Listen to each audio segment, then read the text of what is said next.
Agora sim, tem muita dúvida chegando. Eu já anotei algumas aqui e daqui a pouquinho a gente já está fazendo contato para conversar com a secretária de Desenvolvimento Econômico, Patrícia Ellen, que vai detalhar essas medidas, tá? Então tem gente perguntando de shopping, poupa-tempo, parques, como é que vai ficar essa situação? A gente já está com a secretária aqui? Já? Na linha 2? Então já está aqui com a gente a secretária Patrícia Ellen. Bem-vinda ao Bora Brasil, secretária. Boa tarde. Oi, secretária. Oi, Ana, oi, Joel e todos que estão acompanhando o Bora Brasil hoje. Seja bem-vinda. Então vamos lá. Secretária, é fase de transição agora, né? Por pelo menos aí 2 semanas.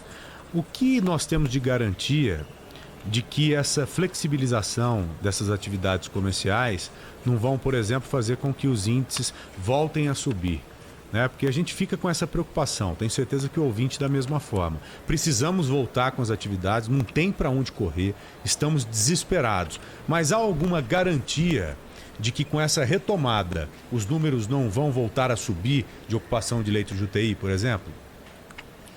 Nós não temos como ter essa garantia porque depende da colaboração da população e do cumprimento dos protocolos. O que nós sabemos é que o efeito da fase vermelha emergencial foi muito positivo na desaceleração e que o toque de recolher, junto com o teletrabalho dos serviços administrativos e o escalonamento de transportes, foram medidas muito importantes dessas fases e por isso que elas estão sendo mantidas durante a fase de transição.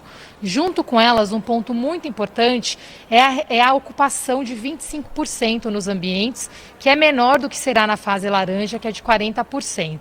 Então, o que nós temos hoje é um voto de confiança para que possamos fazer essa transição sem perder as conquistas das fases anteriores e podermos avançar na flexibilização. Agora, secretária, tem muitos ouvintes com dúvidas em relação a serviços e outras atividades que não foram citados na coletiva. Acho que não citaram porque não vão ser retomados, mas a gente vai perguntar. Em relação, por exemplo, a serviços públicos, como Detran, poupa-tempo, isso já volta nessa semana ou ainda não tem previsão? Os serviços públicos são sempre regulamentados pelos próprios órgãos. Então, quando há mudança de fase, os órgãos fazem uma recalibragem. No poupa-tempo e Detran, o que eles fizeram foi uma digitalização bastante intensa dos serviços e voltam gradualmente. Então, eu vou dar um exemplo meu da junta comercial. A junta comercial que nós estamos fazendo agora é voltar com atendimento presencial para recebimento de documentos. Mas nós também temos uma grande parte do administrativo que vai continuar remoto, né? Então, há essa discricionariedade para os serviços públicos, mas todas as secretarias, todas as pastas agora fazem esse trabalho de revisão.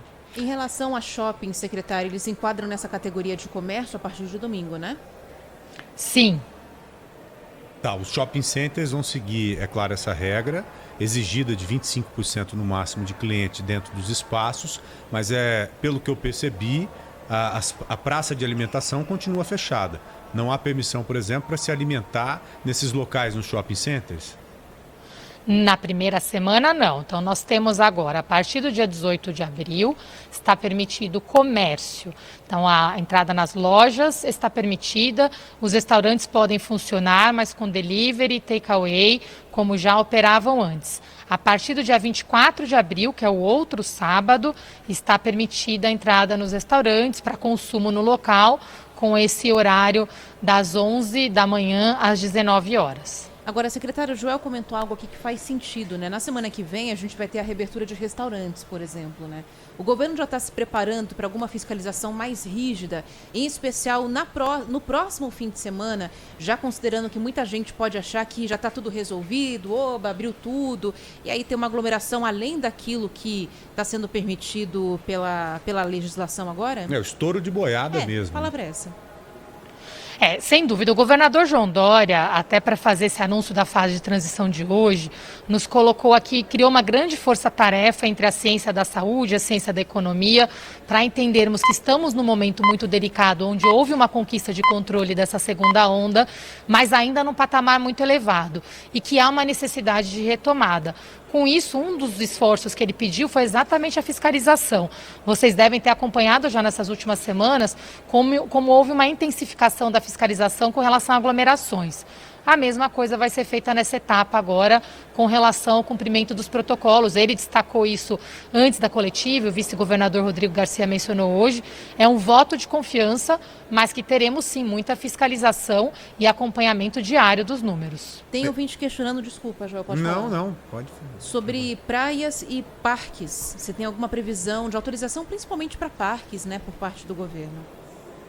Parques e clubes, a partir do dia 24 de abril, também podem funcionar no mesmo formato, respeitando a capacidade. Lembrando, uma regulação específica para parques estaduais e para parques municipais, eles sempre soltam seus protocolos, mas a expectativa aqui do governo é criar esse modelo do 25% de ocupação como máximo, que é mais restritivo do que a fase laranja, mas que já é permitida a utilização para também dar esse fôlego para a população. O principal número que a gente sempre analisou e que o governo do estado sempre analisou também para se basear nessas modificações é o de ocupação de leitos de UTI. E hoje nós temos uma preocupação que vai bem além disso, que é a falta de kit de intubação, né? Como que vocês têm tratado disso no dia a dia, secretária? Ali, vocês secretários todos reunidos, é claro, todos vocês, assim como nós, preocupados com essa deficiência, né? Porque isso aí pode emperrar muitas ações importantes, inclusive econômicas para o Estado daqui para frente. Joel, esse ponto é super grave e foi até mal explicado nesses últimos dias, porque o governo federal fez uma requisição para centralizar a distribuição desses kits. Mas, infelizmente, a distribuição está sendo feita de uma forma super ineficiente, sem previsibilidade, e está ocasionando essa catástrofe, né? Os estados aumentaram os leitos, honraram o seu compromisso. O governador João Dória sempre disse que não ia faltar leito em São Paulo e não faltou. Mas quando nós vimos essa restrição do kit intubação, ele também mobilizou muitos secretários de Estado. Eu pessoalmente participei, por exemplo, de reuniões com distribuidores internacionais para fazer uma varredura global.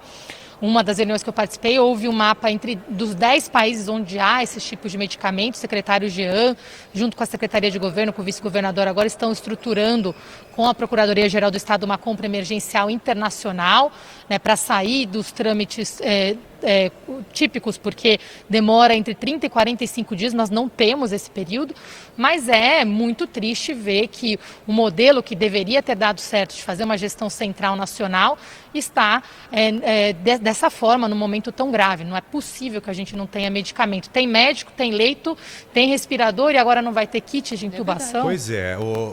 Hoje eu fiquei surpreso sem entender quando dei uma fala do ministro da Saúde lá na Band, no Bora Brasil, em rede nacional, o ministro dizendo o seguinte, que os estados mais ricos têm que fazer as suas compras próprias e não ficar esperando o governo federal, né? Eu recebi aquela fala com estranheza porque o próprio governo federal agiu, né, e impediu que as empresas vendessem para os estados e para os municípios. O que muitos especialistas consideraram como uma coisa positiva. Eu não sei se é a posição da lá secretária atrás. Lá atrás, porque assim centralizaria esse controle e evitaria uma especulação de mercado que acabou acontecendo. Sim, mas né, Joel? mudou Os preços alguma coisa? disparando. Mudou alguma coisa nesses dias? Porque até onde eu sei, o secretário de Estado não tem condição de fazer essa compra direta para as empresas, porque as empresas estão impedidas para vender para os estados e municípios. Só podem repassar para o Ministério da Saúde. Mudou alguma coisa no meio do caminho? Porque eu não entendi nada quando ouvi o ministro dizer aquilo, viu?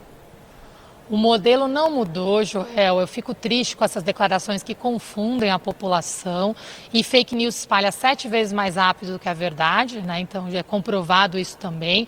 Não mudou e o que houve no fim foi uma centralização do descontrole, né? Porque agora a gente está tendo essa situação de calamidade. O que nós estamos fazendo para complementar, porque a demanda cresceu muito, né, é fazer esse mapa, como eu disse, internacional. E eu participei de reuniões com esses distribuidores internacionais, quando a gente mostrou o tipo de demanda, eles nos ajudaram a fazer esse mapa em outros países, dado que a gente não tinha acesso aqui. E eles mesmos disseram que nunca tinham visto uma demanda tão grande, né? Agora, sendo feito dessa forma, criou um cenário muito desafiador no momento mais crítico da pandemia. Para um governo que incentiva a retomada da economia, precisa garantir que a população vai ser atendida. Não dá para incentivar e não fazer a sua parte, porque aí você está enganando a população e não fazendo uma gestão responsável da pandemia.